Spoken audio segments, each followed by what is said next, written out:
গভীরভাবে শোক প্রকাশ করছি ছাত্র আন্দোলনের ছাত্রদের জন্য যারা শহীদ হয়েছেন। আর আমি দুঃখ ভারাক্রান্ত মন নিয়ে বলতেছি, আর শেখ হাসিনার বিপক্ষে কথা বলতেছি। শেখ হাসিনা যে বক্তৃতাগুলো দিচ্ছে আসলে খুবই খারাপ লাগতেছে। সে যখন এখন শোক কালো পোশাক পরে শোক প্রকাশ করছে, আসলে নিন্দা জানায় তার এই ব্যবহারগুলোকে।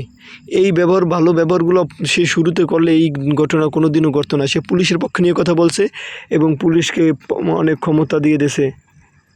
তবে এখন তার কানে পানি গেছে, এখন সে কালো পোশাক পরে শোক প্রকাশ করছে এবং সুন্দর সুন্দর মিষ্টি কথায় জনগণের মন বুলাইতে চাচ্ছে। কিন্তু আমি চাই দেশের লেখাপড়া আরও ভালো হোক এবং রাজনীতিমুক্ত হোক।